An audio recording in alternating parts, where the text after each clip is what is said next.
Hello and welcome to another Bearded Geek Toy Review. In today's episode we're looking at some Star Wars Black Series, the Armorer and Bo-Katan from the Mandalorian. Stay tuned.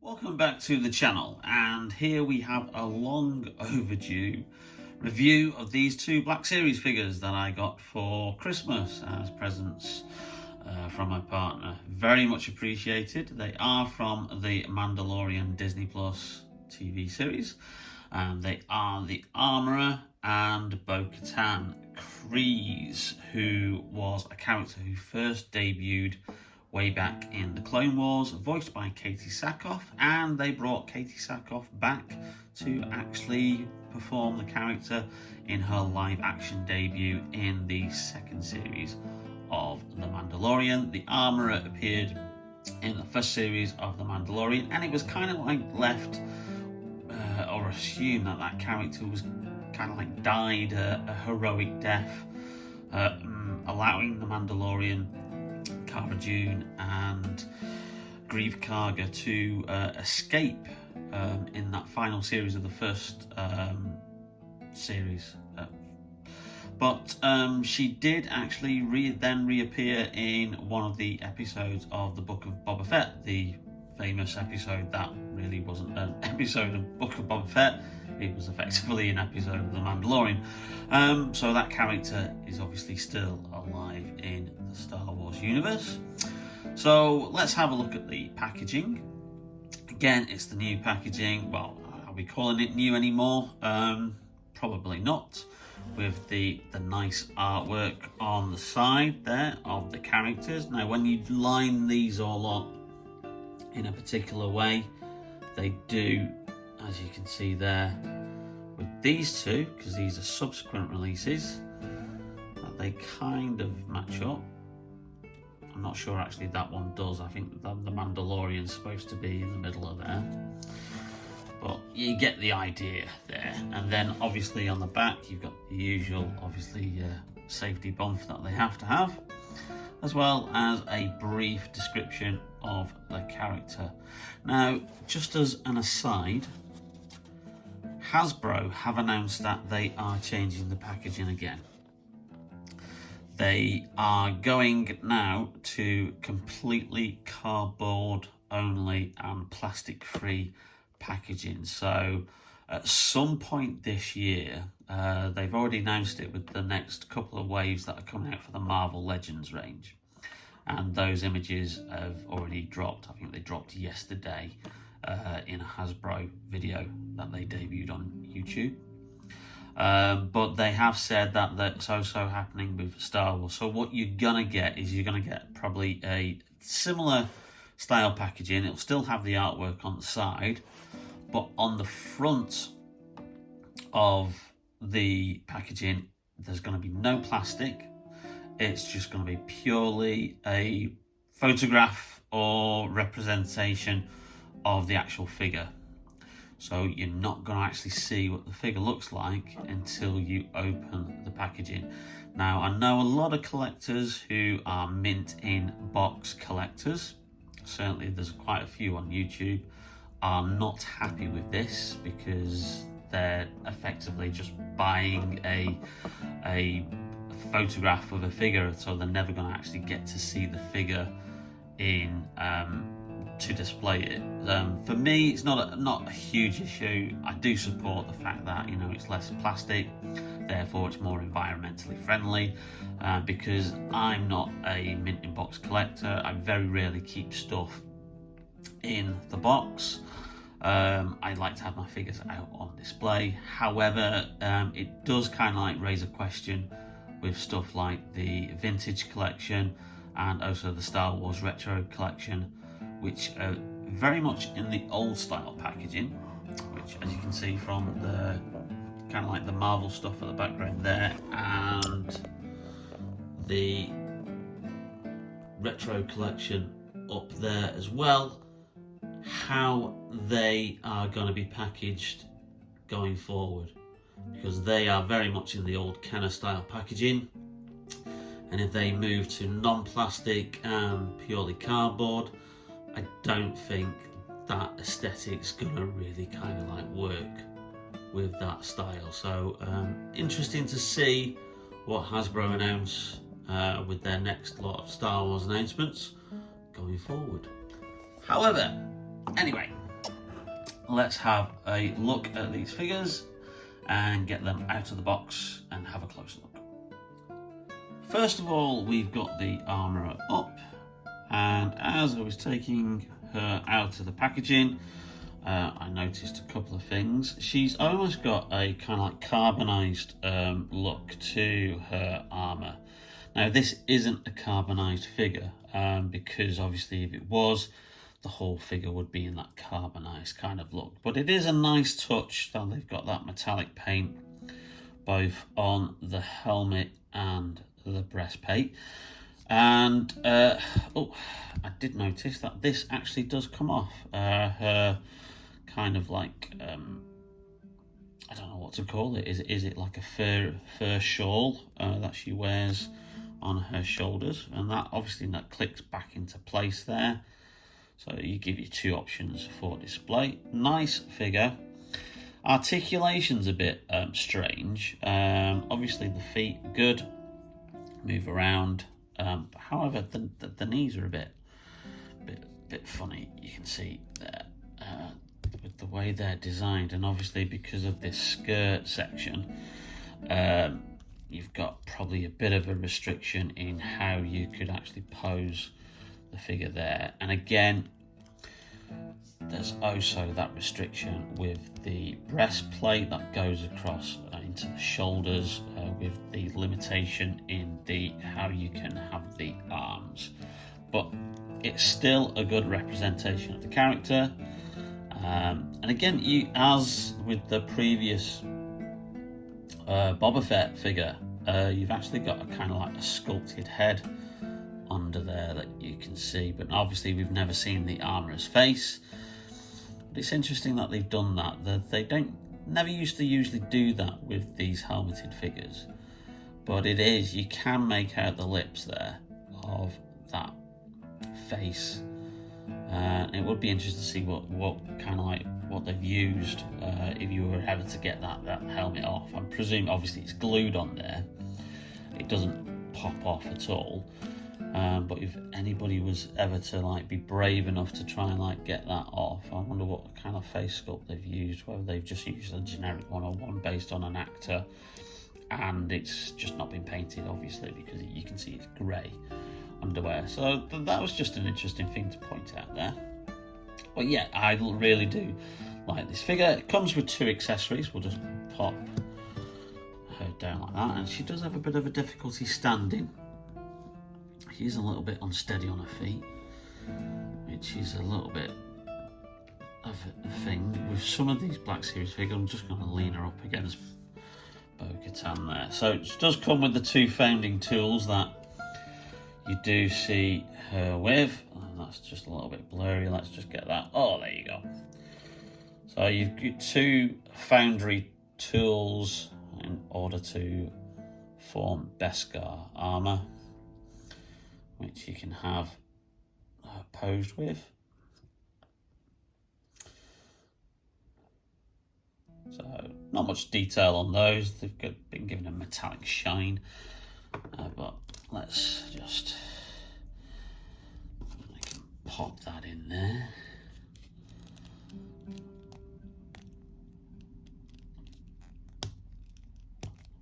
There you go. So you've got it with the hammer there, and then obviously you can have her with the other foundry tool there. So gives you a couple of display options. But yeah, quite a basic figure really on the scheme of things. Again, nice wash, nice detail, nice sculpt. But not really too exciting really in the grand scheme of things. But if you wanted to obviously add this to your collection of Mandalorian figures, then this is the way. I had to get that joke in at some point, I really did. So we'll put her there and let's get a BoKatan open and have a look. Now here we have BoKatan Kryze. I'm not sure how you pronounce her last name, but BoKatan is basically how she goes by. Now, as previously mentioned, this character debuted in the Clone Wars originally, and is one of the characters similar to Ahsoka Tano, who has then moved over from the cartoon into live action. Now, unlike Ahsoka, who is portrayed by a brand new actress, Rosario Dawson, Katie Sackhoff, who voiced BoKatan in the Clone Wars, also portrays her in live action in The Mandalorian, the second series. So, as you can see, a very, very close digital face sculpt there, accurate to the actress. Very, very good. Accurate face sculpt. It really does look like her. It's got a bit of that sheen to it, which I mentioned in the Black Widow video that I've just done. The Marvel Legends figures, I think, use kind of digital face sculpting technology as well, but they don't seem to have that kind of like shininess to the face sculpt that the Star Wars figures do. So I don't know whether that's just like kind of like a difference in production, or whether they're not actually using digital face sculpting, but not digital face scans that are then put on top of the sculpt, like these Star Wars figures are. But as you can see, lots of detail in her costume. Nice wash on the wrist gauntlets. Some paint details there on her armor, and obviously she's got the standard belt with the pistol holsters, so she does get 2 pistols. Let's just stand her up there. She actually stands a lot better than the armor. 2 pistols, very similar to obviously how they appeared in the show. In the Clone Wars, so they've just done proper live action representations of those pistols.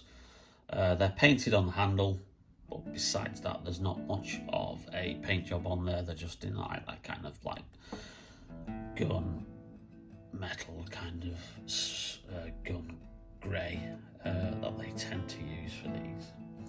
So that is a nice touch there. She also does come with a jetpack,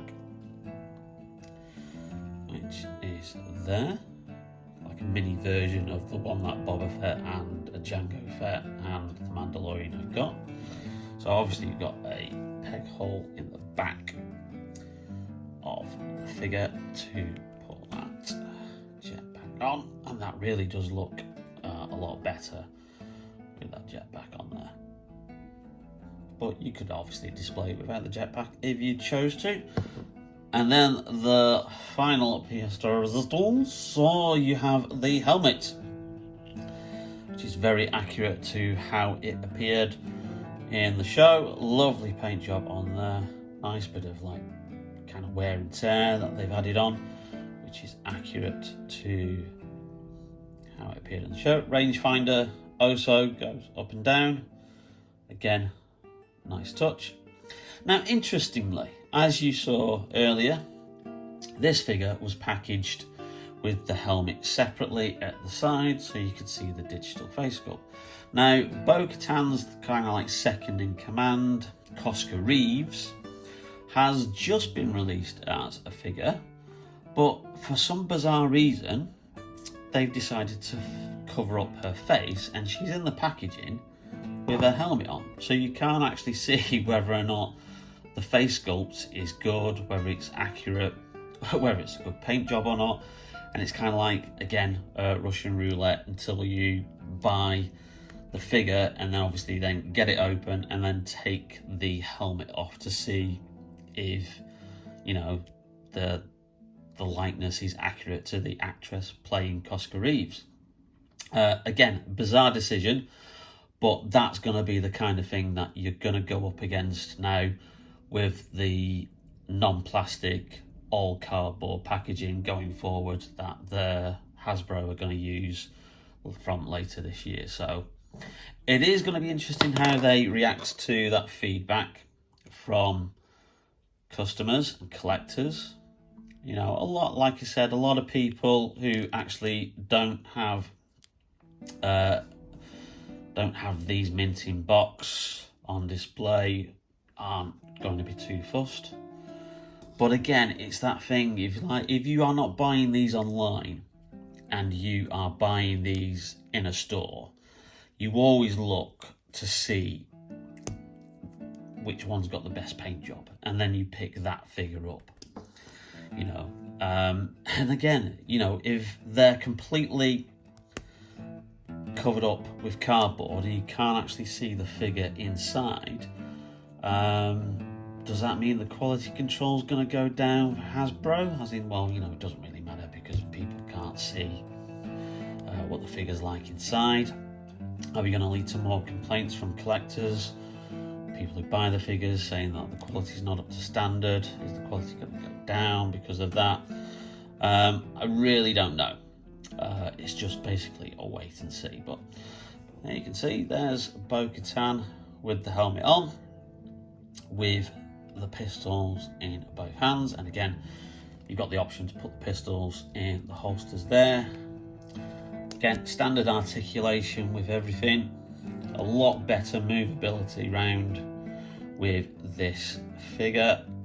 Even the hip joints can be moved, despite the fact that they've got armour on there.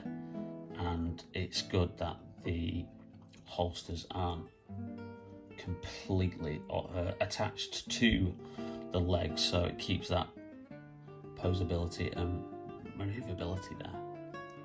But all in all, a very good figure. Heartily recommended if you're a fan of the character or a fan of the Mandalorian or even the Clone Wars, because again, you know, if you want the Clone Wars version, this essentially is the Clone Wars version as well as the Mandalorian version.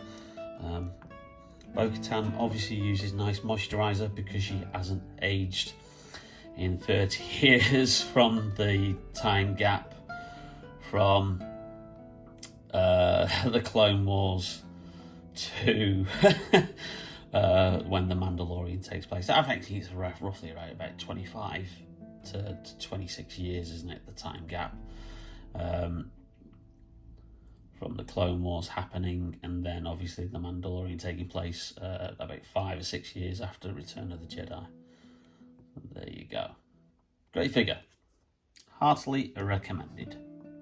Well, I hope you enjoyed that video, and if you did, then please leave us a like, and don't forget to hit that subscribe button and a notification bell, because they all really do help out the channel.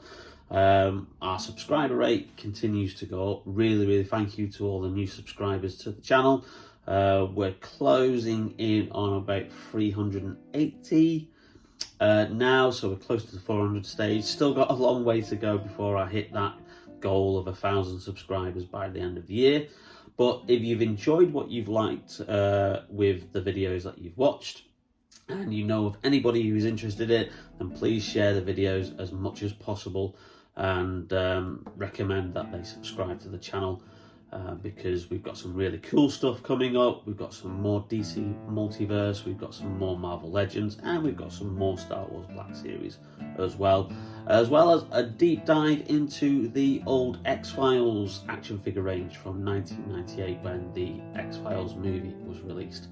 So lots of fun videos coming up, but in the meantime, stay safe, take care, and we will see you soon on Bearded Geek Toy Reviews. See you now.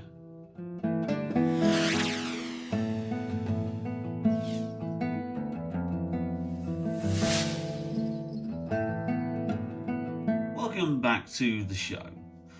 And the show?